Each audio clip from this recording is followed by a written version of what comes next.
Shalom. Every parent has experience with a child, young or old, asking us for something. None of us wants to deprive our children of anything. We didn't bring them into this world just to withhold blessings from them. But there are those times when we just have to say no. And our kids can be so very persistent.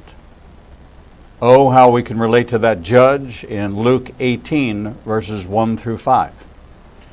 Then Yeshua told his disciples a parable to show them that they should always pray and not give up.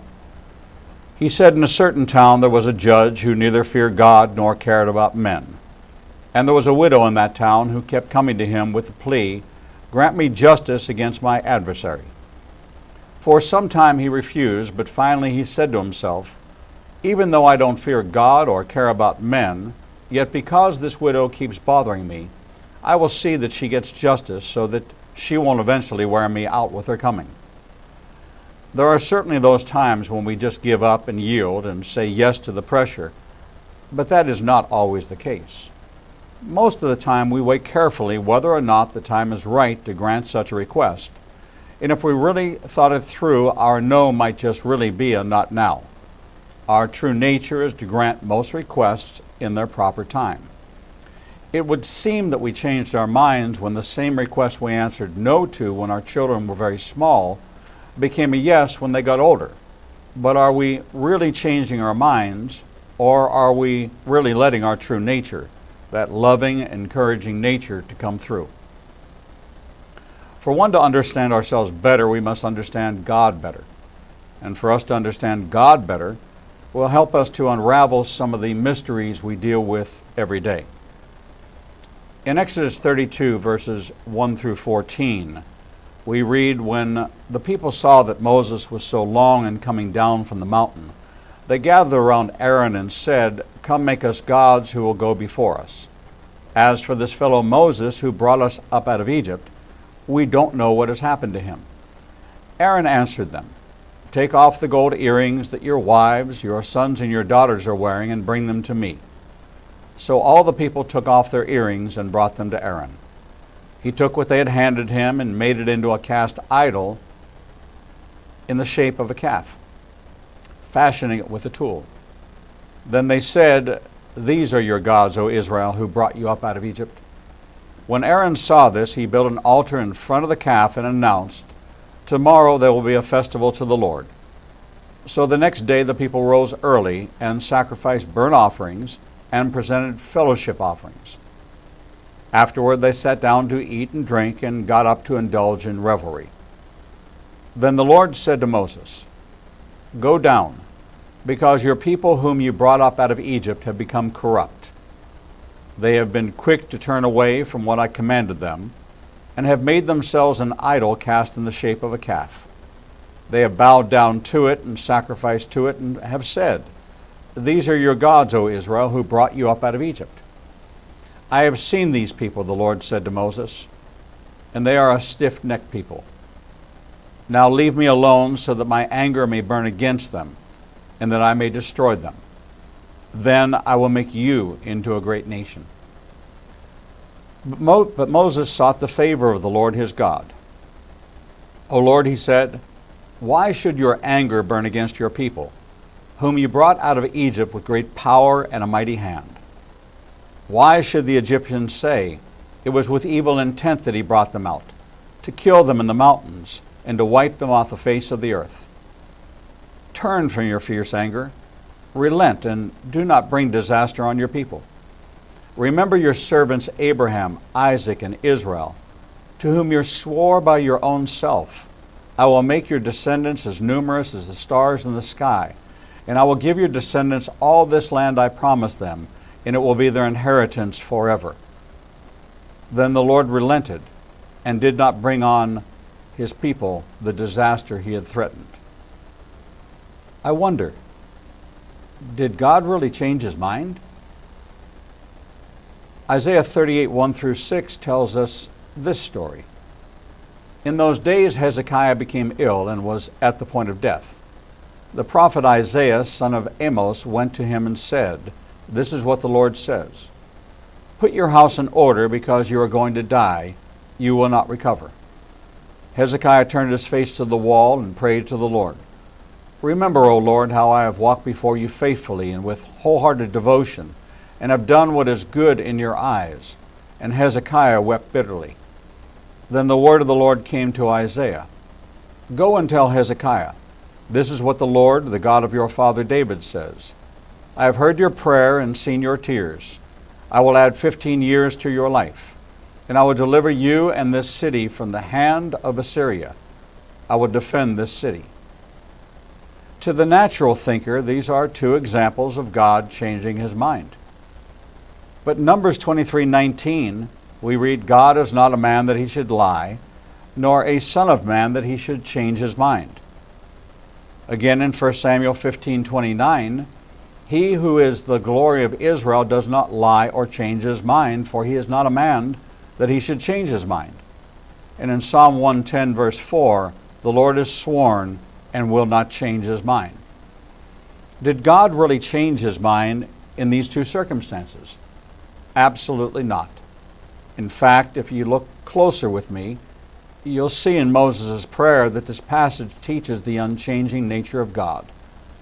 Upon close inspection, you'll see that Moses is appealing to God's fixed character and plans. Moses seeks the favor of God because he knows that his God is a God of mercy and compassion.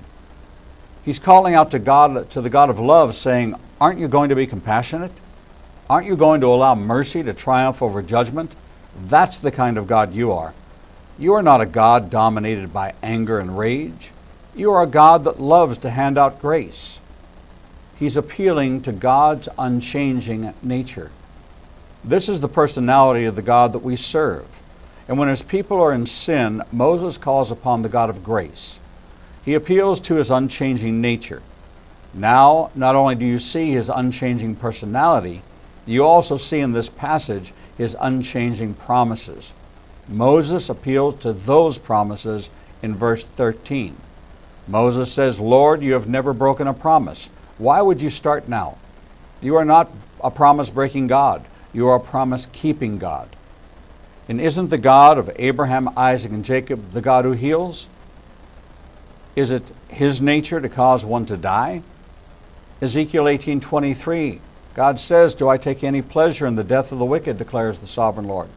Rather am I not pleased when they turn from their ways and live. Therefore, when Hezekiah called out to the Lord, he cried out to his nature, and God allowed it to be revealed by granting Hezekiah 15 more years. God's personality is unchanging. Hebrews 1:10 through 12 says, in the beginning, O Lord, you laid the foundations of the earth, and the heavens are the work of your hands. They will perish, but you will remain. They will all wear out like a garment. You will roll them up like a robe, like a garment they will be changed. But you remain the same. God himself remains the same. He is the same God today that he was when he created the world. Hebrews 13:8, Messiah Yeshua is the same yesterday and today and forever. Malachi 3:6 and 7 says, I, the Lord, do not change. So you, O descendants of Jacob, are not destroyed. Ever since the time of your forefathers, you have turned away from my decrees and have not kept them. Return to me, and I will return to you, says the Lord Almighty.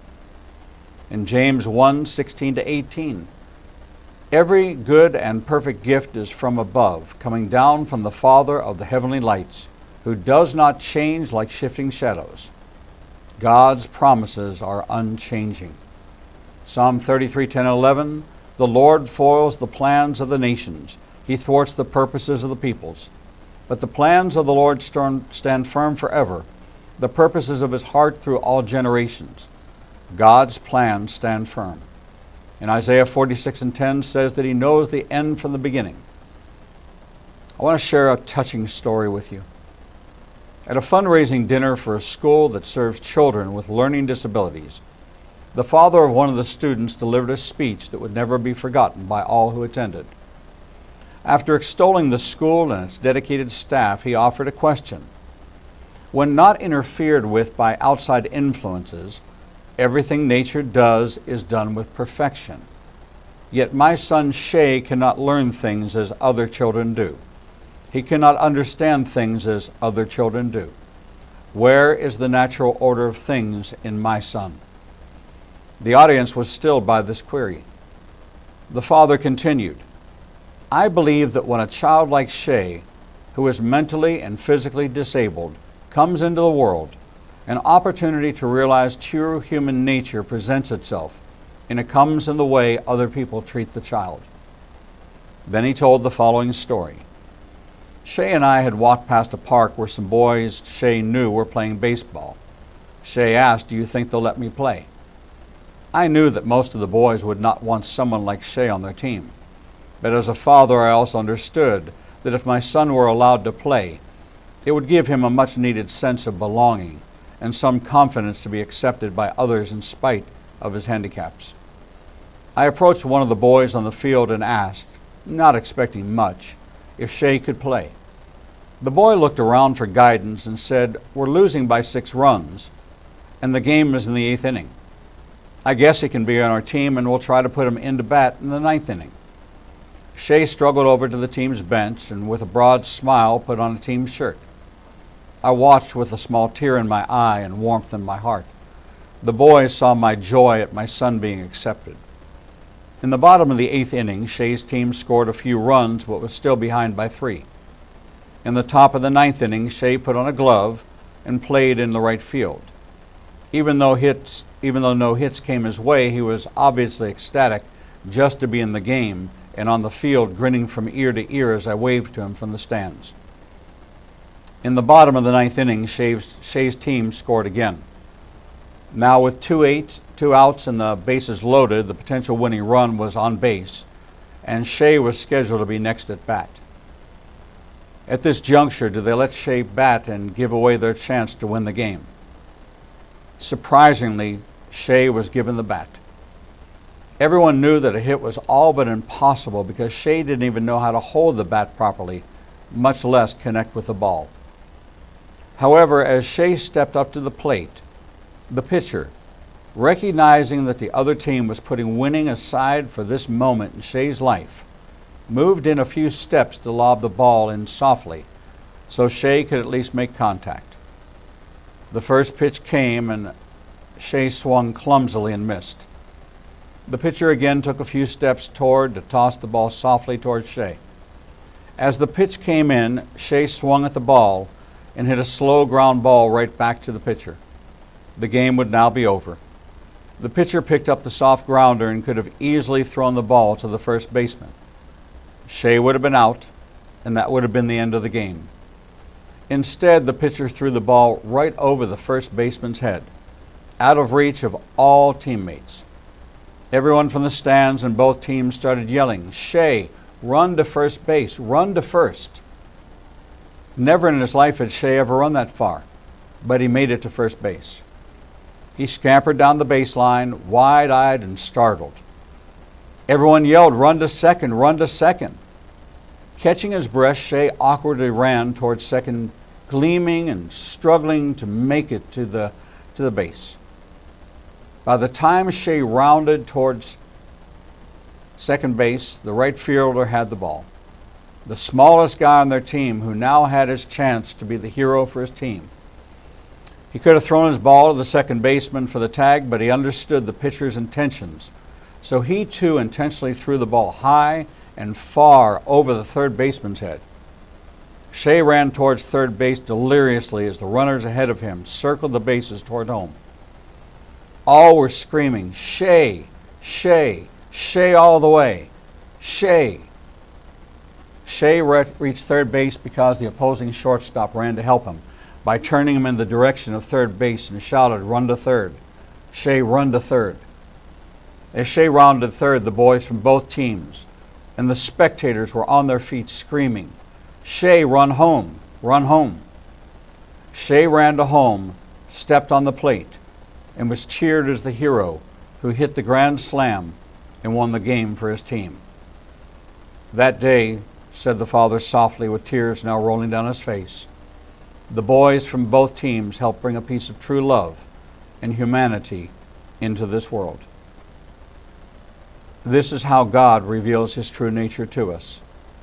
A loving, caring nature revealed to us through his acts of loving kindness. The path to the throne room is washed with the blood of Messiah, so that we can come to the King of Kings and be accepted. This is the true nature of God. And that, my friends, is the Rabbi's Rant. The Rabbi's Rant is often harvested from the teaching archives found at www.ianbn.com. Click on the teaching archives and find out how you too can have access to over 10 years and 700 hours of teachings and sermons, including the videos from all of our Prophecy in the News classes, the audio recordings from all of our sermons and teachings on Jewish roots and heritage, the Torah studies, the harmony of the Gospels, and so much more. All available to you for just $5 a month. Visit www.ianbn.com for the teaching archives, all of our special events, our show calendar, and so much more. Click on our contact page and drop us an email with your comments and questions to info@ignitinganation.com. We'll be right back.